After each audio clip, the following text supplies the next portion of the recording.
All right, so just to start, Matt Mercer, doing this interview series for my capstone and my master's here at Wright State. We're just going to ask some questions, have a nice conversation. Okay. Leonard Davis here with us. So to start off, can you give us some personal background information? Where were you born? What year? Okay. I was born in 1936, December 7th, and at Springfield, Ohio. I went to Springfield High School, which a lot of people call Springfield South. Mm-hmm. But when I went, there was only one high school, so I was in the Navy. When I was in the Navy, I kept going with my music, which I started in high school or junior high, and was in the choir and special services, drum major of the Drum Bugle Corps, Navy Drum Bugle Corps. My first public solos in front of an auditorium were in junior high school. My music teacher was Gertrude Stein. And the first two solos I did were Trees and Going Home from New World Symphony. And somehow you remember things like that. Yeah, it's just the minor details sometimes, they just stick out. And when I came home from the Navy is when I met my manager, Floyd Whited. And I worked for Floyd. I took other artists out on the road and promoted them for a few months. I met him at a small recording studio on the west side of Dayton. There was an article in the paper. He was auditioning. Mm-hmm. So I thought I'd go over there and audition for him because I wanted to record. And so I sat in this little room singing to records, and he was somewhere, I guess, in another room watching me. But he had Sonny Flaherty in one of the studios recording his songs, My Baby's Casual and Our Love Is Real. So he came in and he says, "Can you do vocal backing?" And I said, yes. So I went in and was on Sonny's record. I'm supposed to be there auditioning, So anyway, I got to be on my first record the night I was auditioning, and it was Sonny's.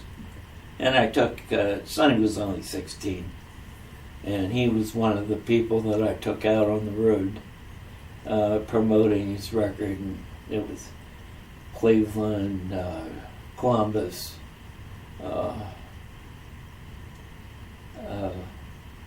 Baltimore and Washington. Kind of made a circle. Mm-hmm. And so I didn't think I was getting anywhere because I was just promoting other people. Mm-hmm. And I went to New York for a year and beat the streets auditioning there. Yeah.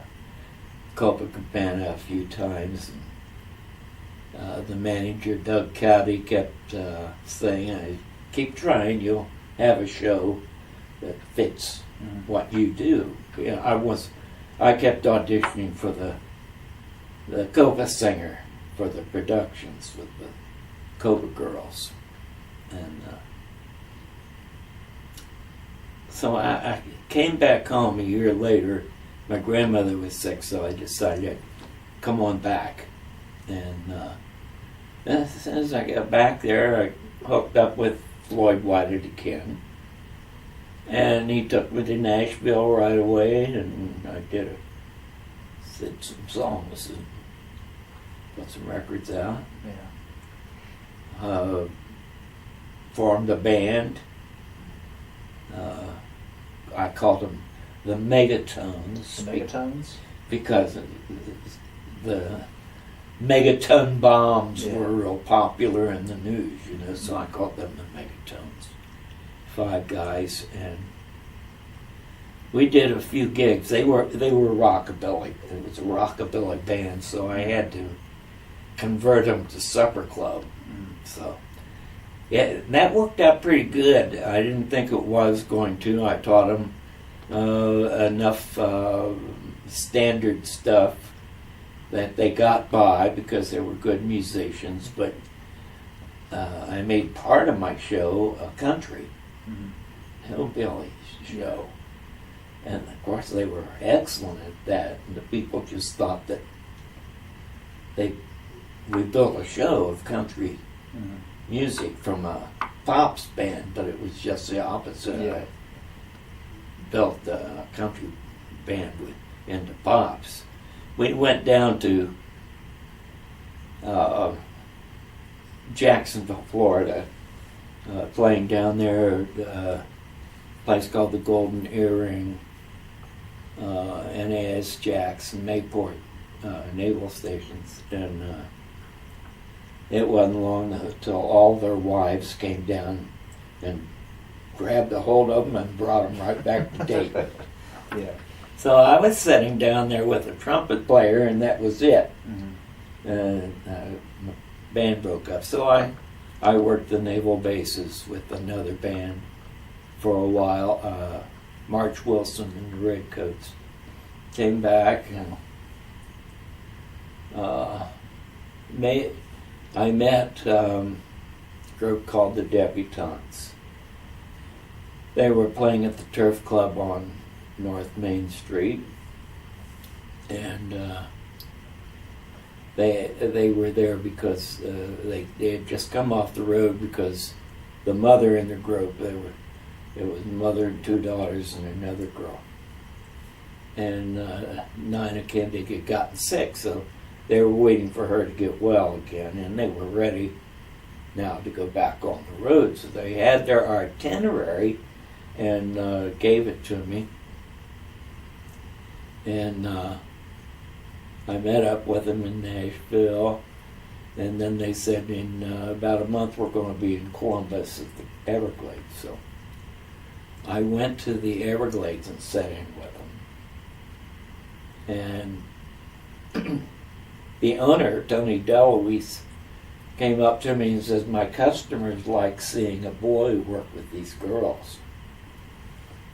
Interested in working?" So he hired me right then. So when the debutantes were there, I was their boy singer.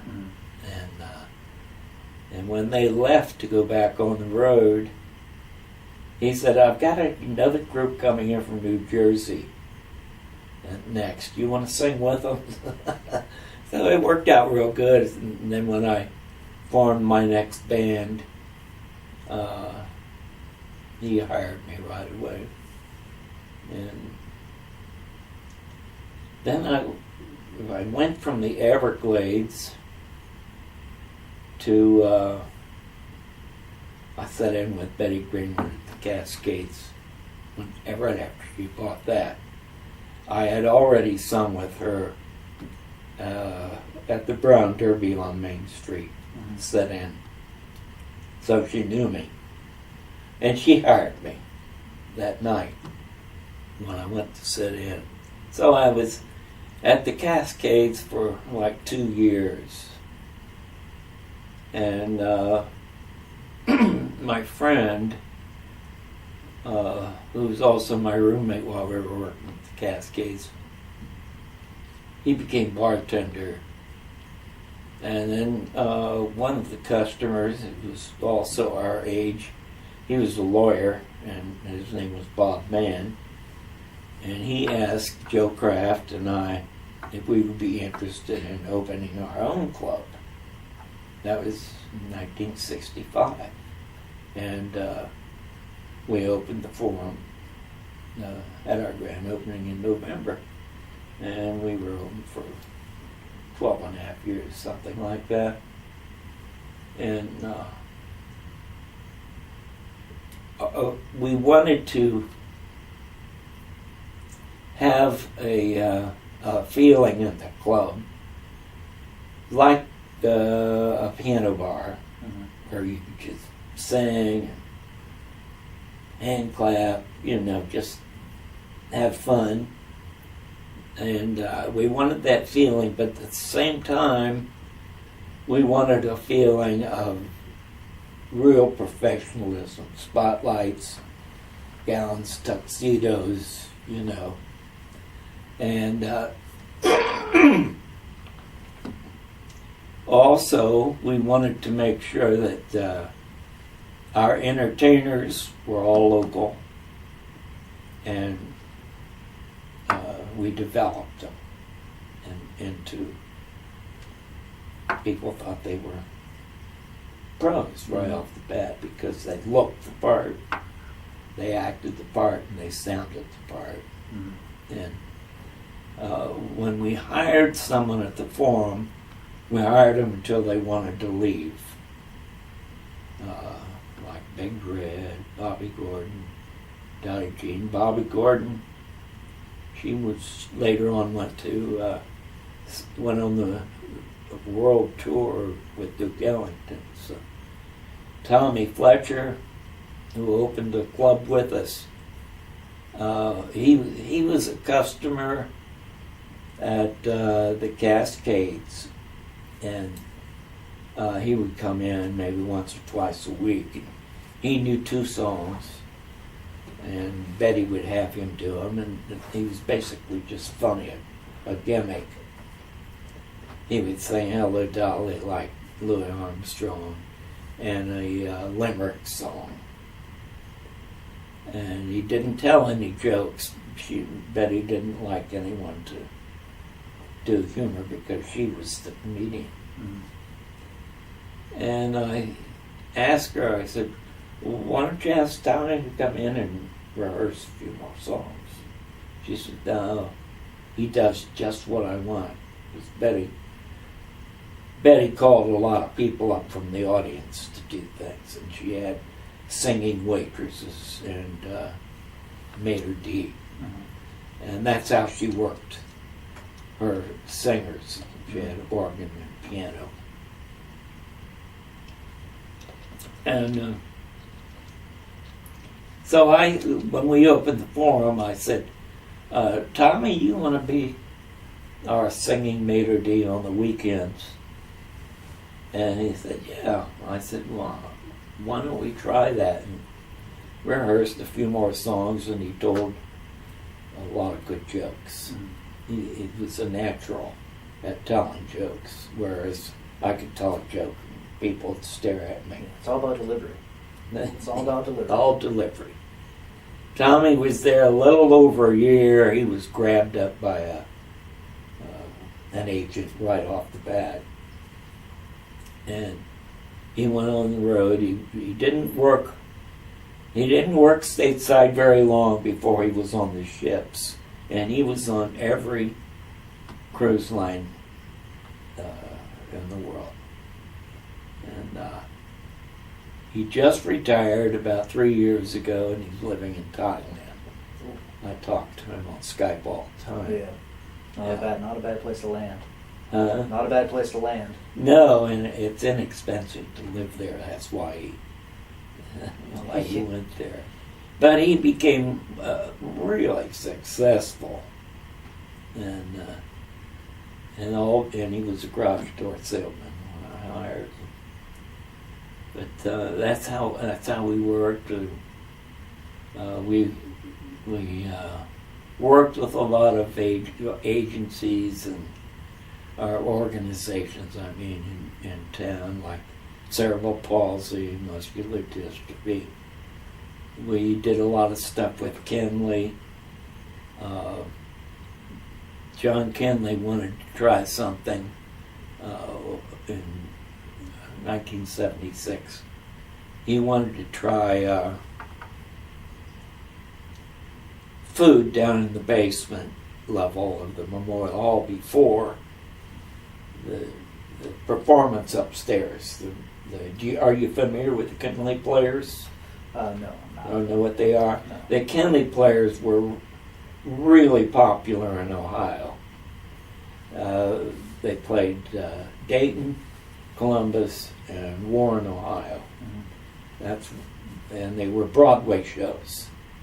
He would hire names, and they would do the three cities. And they would do it. He would do a whole series during the warm months. And so he wanted to try doing this meal, down in the lower level, and he wanted a show with them. So he asked Joe and I Joe Kraft, my partner, if we would put together a show for down the lower level, and the people that were in the show, and they were all young people, would do the waiting on the tables. Yeah.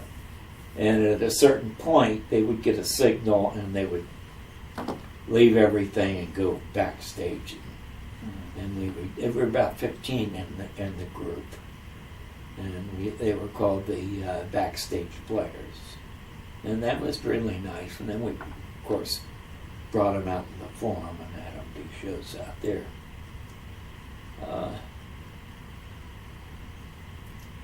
Big Red was our big headliner, Norma Paulus. And when I went to the Cascades, I wasn't a stage musician. I was a singer. That's what I wanted to do. Betty talked me into accompanying with her when her piano player left. And I said, I can't, I'm not an accompanist. And she said, well, you know chords. She said, yeah, that's all you need. Yeah, you know chords. All I need is oompa, oompa, oompa. Keep time. She says, and I'll yell the chords over your shoulder. And that's how I started accompanying. And she trusted me because I was a band leader and I could call shots. And when we decided to open the Forum Club, Red had already left the Cascades. She and Betty had a disagreement, and it was all over comedy. And she went down to the Brown Derby and worked with Johnny Spicer down there for 2 or 3 months, and Joe kept going in and kind of prodding her to see if she would come to the Forum. And she said, well, who's going to play? Who's going to play organ? And he said, Lenny's going to. He can't play. But anyway, she finally came.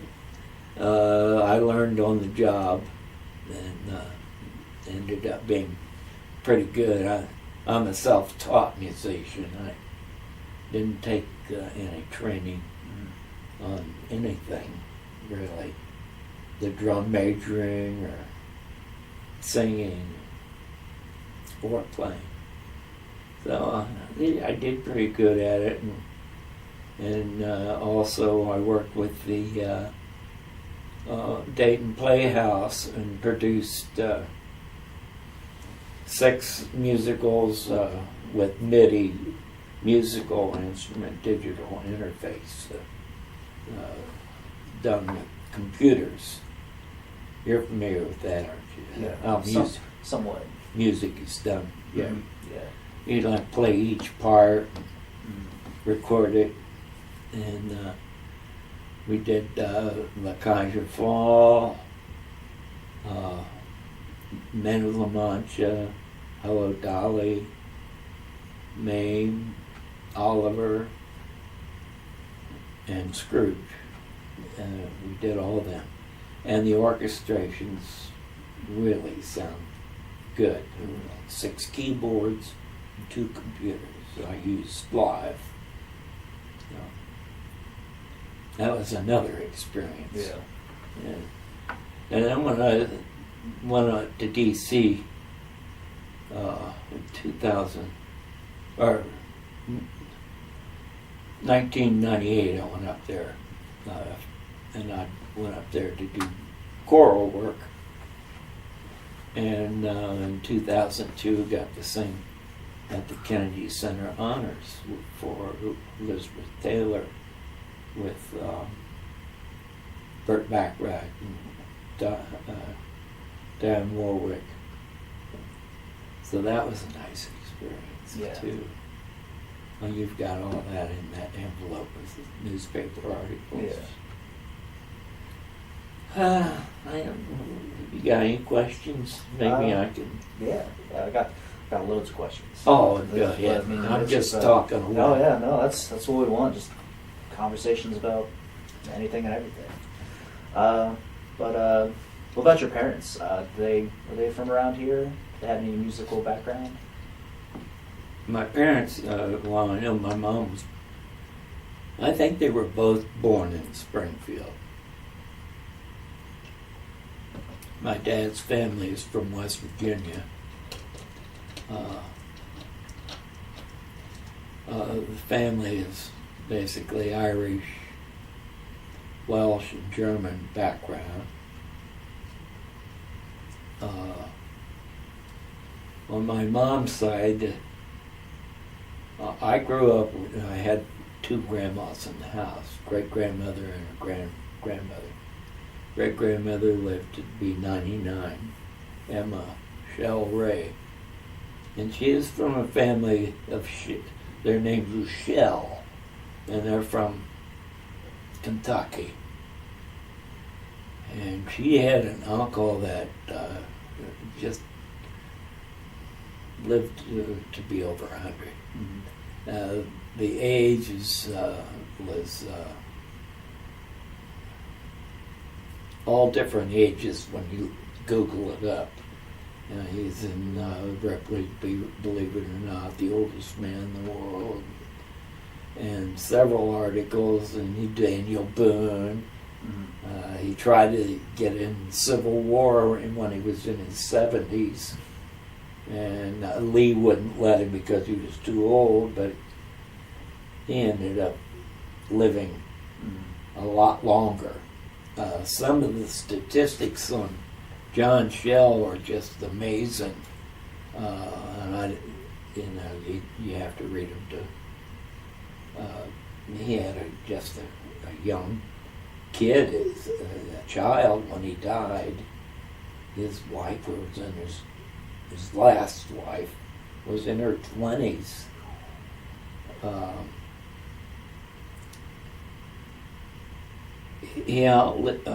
I can't remember statistics on him, but I've got it all. I've got all those articles on him. They were really interesting, but a lot of longevity in my family. I hope it wears off on me. And my dad's mom, she lived to be 99. I was lucky enough to have three grandmothers, two grandmothers and a great-grandmother that I knew. My grandfathers had both died. I didn't know them. Dad's family, they were all coal miners from West Virginia. Mm-hmm. Dad was a machinist. My mom was a baker. She started working as a baker when she was 12 years old in a pie shop in Springfield called Miller's Pie Shop. The lady's name was Mrs. Miller. That's all I know. But all they did was pies. It's my kind of place. I love pies. Yeah, and they were wonderful pies. And it was one of those old bakeries, with these great big pots that tilted. They had for boiling the starch and all. Mom would